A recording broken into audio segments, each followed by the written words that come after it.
Assalamualaikum warahmatullahi wabarakatuh. Bertemu kembali dengan Eko Dharma Putra Bonklah. Terima kasih teman-teman support, like, komen, dan subscribe. Baiklah teman-teman, pada konten kali ini saya mengupdate kembali nih teman-teman ya, bahan bonsai kelapa sayur gulung teman-teman ya. Bahan bonsai kelapa gulung beberapa 1 tahun lalu sudah pernah juga saya buatkan konten, dan teman-teman ya terakhir 3 bulan lalu kurang lebih teman-teman ya. Dan saat itu juga saya mempruning bonsai kelapa ini dalam program akar teman-teman ya. Dan ini teman-teman terlihat akar, meskipun bahan bonsai kelapa ini sudah hampir full pecah daun teman-teman ya. Teman-teman bisa lihat ini ciri-ciri bonsai kelapa yang sudah full pecah daun itu teman-teman. Di ujung daunnya ini teman-teman ya sudah tidak ada lagi daun yang terpaut teman-teman ya. Ini hanya tinggal 1 daun lagi teman-teman ya. 1 daun lagi dia segera full pecah daun teman-teman ya. Dan sekedar tips informasi teman-teman ya, jika kita masih menemukan di ujung daun pohon kelapa ataupun tunas kelapa yang masih terpaut seperti ini teman-teman, meskipun dia sudah ada lidi, namun dia masih ada terpaut beberapa lidi lagi teman-teman, 1, 2, 3, 4. Ini belumlah full pecah daun teman-teman. Ini barulah belajar pecah daun, dan ini daun terbarunya, daun muda juga teman-teman ya. Ini masihlah belajar full pecah daun teman-teman ya. Dan ini sudah drastis teman-teman, ini akan segera full pecah daun teman-teman ya. Terlihat ini masih jika dikatakan full pecah daun, ini masih malu-malu kucing teman-teman ya, karena ini masih ada 2 daun lagi, 2 lidi lagi yang belum terurai full teman-teman ya. Sekedar tips teman-teman untuk pengakuan bonsai kelapa full pecah daun teman-teman ya. Seperti ini teman-teman, malu teman-teman ya pada lambang pramuka jika kita mengatakan ini full pecah daun teman-teman ya. Ini masihlah belajar pecah daun. Oke teman-teman, kita masuk ke akarnya teman-teman. Terlihat ini teman-teman ya, ini masih saya ground. Ini saya belum terlalu fokus untuk menampilkan gaya dan keindahan teman-teman ya. Saya hanya fokus untuk merawat bonsai kelapa ini agar tetap hidup subur, sehat teman-teman ya, dan terutama dapat dia berumur panjang teman-teman ya, minimal hingga full pecah daun teman-teman ya, hingga full pecah daun teman-teman ya, bukan belajar pecah daun teman-teman ya. Dan terlihat teman-teman, ini akar serabut belum ada yang pernah saya rapikan teman-teman ya. Bahkan akar serabut yang baru-baru tumbuh ini 3 bulan lalu masih tetap saya pertahankan teman-teman ya. Tidak hanya untuk tampil gaya teman-teman ya. Jika hanya ini 1 tahun lalu saya menampilkan gaya pada bonsai kelapa ini 100%, sekarang sudah tidak ada lagi teman-teman ya. Dan inilah manfaat kita tak terlalu fokus bergaya dan menampilkan keindahan sejak dia dari tunas teman-teman ya. Dan jika ini bahan bonsai kelapa ulung teman-teman ya, ini teman-teman satu ciri mutlak teman-teman ya. Jika mengaku ada pohon kelapa yang mengaku bonsai kelapa ulung teman-teman ya, lihat ciri-cirinya teman-teman ya. Di bagian pelepah yang di bagian termudanya seluruhnya berwarna merah, termasuk ujung akarnya pun berwarna merah teman-teman ya. Ini ada akar baru satu belum mencapai ke tanah teman-teman. Untuk itu tetap kita rawat dan kita lindungi teman-teman ya. Oke teman-teman, ini 3 bulan lalu juga pernah saya pruning teman-teman ya. Dan ini pruning lanjutan teman-teman.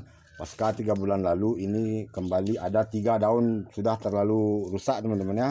Ini sepertinya rusak masih karena kutu putih teman-teman ya. Karena pohon kelapa itu tidak ada yang menua di bawah daunnya 15, 10 ke atas teman-teman. Kita hitung daun yang segar tertinggal berapa teman-teman. 1, 2, 3, 4, 5, 6, 7, 8, 9, 10 teman-teman ya. 11 dengan tunas terbarunya. Oke teman-teman, kita buang daunnya 3. Dengan mempruning ini bonsai kelapa kita tak kesepian daun teman-teman ya.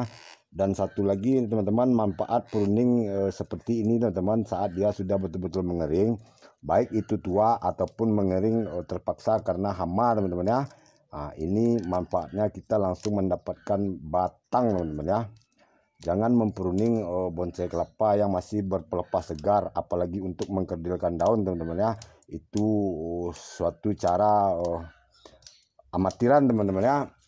Karena jika mempruning daun untuk mengkerdilkan daun, itu terlihat bonsai kelapanya seperti baru diakali teman-teman ya. Terlihat sekali pebonsai mengkerdilkan daun dengan cara mempruning itu terlihat sekali tak bisa menyayat teman-teman ya. Terlihat sekali cara membuat bonsai dengan cara mempruning teman-teman ya, untuk mengkerdilkan daun itu terlihat sekali teman-teman. Pebonsai amatiran teman-teman ya, yang tak bisa menyayat teman-teman. Jika hanya mempruning mengkerdilkan daun dengan cara mempruning tinggalkan 1-2 daun itu teman-teman, ini putri saya yang sedang merekam video sangat ahli teman-teman ya. Oke teman-teman, ini sedikit kita rapikan teman-teman terlebih dulu. Ini kita pruning juga teman-teman. Ini pelepah masih segar teman-teman, namun karena daun sudah terlalu mengering, ini pun sudah bisa kita pruning hingga kandas teman-teman ya, dan dia kita sudah panen bonggol teman-teman ya. Nah, seperti ini teman-teman. Lihat teman-teman ya, ini ada 2 pelepah yang saya pruning kandas teman-teman, dan ini sudah langsung akan menjadi batang teman-teman ya. Dan batang sudah terbentuk teman-teman. Inilah pruning yang benar itu teman-teman ya. Jika pruning hanya untuk mengkerdilkan daun, kita mempruning meninggalkan 1-2 daun, itu sangatlah berisiko pada pertumbuhannya berikutnya teman-teman ya. Teman-teman bisa lihat ini, jika kita mempruning meninggalkan 1-2 daun itu 90% tak bisa diupdate teman-teman ya. Saya jarang menemukan bonsai kelapa yang dipruning ataupun ditebas ekstrim teman-teman ya, meninggalkan 1-2 daun. Nah, itu akan kembali berkutat dengan tunas kelapa yang baru teman-teman ya. Tak akan bisa diupdate teman-teman ya. Kalaupun bisa diupdate jarang teman-teman ya.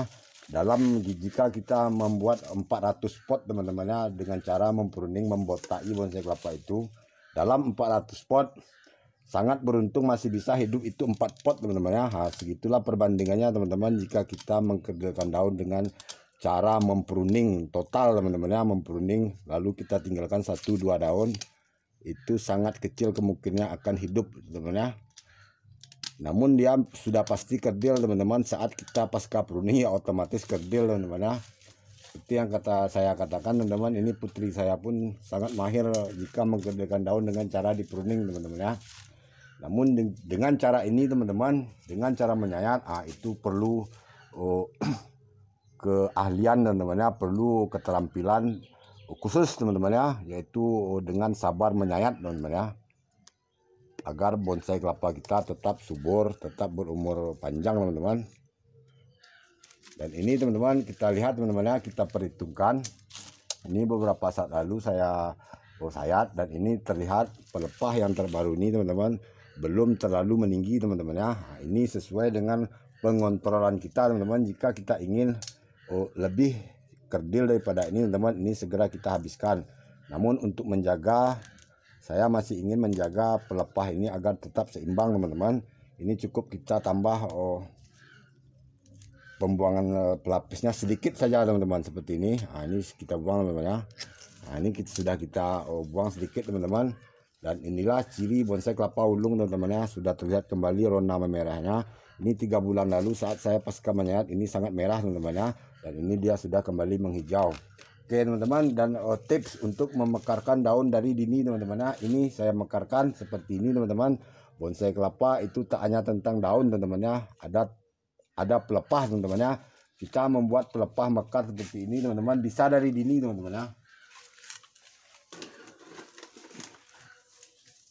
Ini saya tunjukkan teman-teman, ini beberapa waktu lalu saya mendapatkan tunas kelapa ini teman-teman. Ini saya dapatkan pemberian seorang teman teman-teman ya, dan saya ambil ini, saya rendam, saya buka kulit terluarnya, saya rendam, dan ini sudah pasca 15 hari saya rendam teman-teman. Alhamdulillah ini akar sudah nongol teman-teman ya. Ini program akar kita mencengkram batok teman-teman ya, namun tak membuang sabutnya teman-teman ya. Dan ini 2 minggu lalu masih berdaun satu ini teman-teman. Daun pertama ini baru akan nongol teman-teman ya, masih kuncup. Dan ini pasca 15 hari sudah mekar, dan dia sudah kembali memunculkan daun terbarunya teman-teman. Dan inilah teman-teman, saya memprogram dari tunas ini seperti ini teman-teman, tidak menggunakan sayat mawar teman-teman ya. Namun jika ingin kita memekarkannya dan mengkerdilkannya, ini seperti ini teman-teman ya. Ini maaf saya tidak bisa mengedit video, tidak bisa memotong-motong video. Ini saya tunjukkan saja teman-teman ya. Ini pelapis pelepah kuncup tak jadi ini perlahan, ini hampir setiap hari saya sayat teman-teman ya, perlahan-perlahan hingga sekarang pelepah ini tak lagi dibalut oleh pelapisnya teman-teman ya. Ini masih ada 3 kuncup pelepah tak jadinya masih ada, dan ini bisa kita bilang mengerjakan daun dari dini teman-teman ya, tanpa sayat mawar untuk menjaga pangkal pelepah ini tetap bertumbuh sehat teman-teman ya, kita tidak merusaknya. Dan sepertinya ini tapis pertamanya sudah bisa kita buang teman-teman ya. Ini pembuangan pelapis pertama sejak dari tunas teman-teman ya. Cukup kita urut perlahan seperti ini teman-teman ya. Perlahan saja, jangan terlalu kuat nanti memar teman-teman. Ini bisa kita kopek teman-teman ya. Bisa kita kopek perlahan saja teman-teman, nanti kita lanjutkan 1 atau 2 hari ke depan. Oke teman-teman, berhubung durasi saya cukupkan sampai di sini. Terima kasih. Like, comment, dan subscribe. Assalamualaikum warahmatullahi wabarakatuh.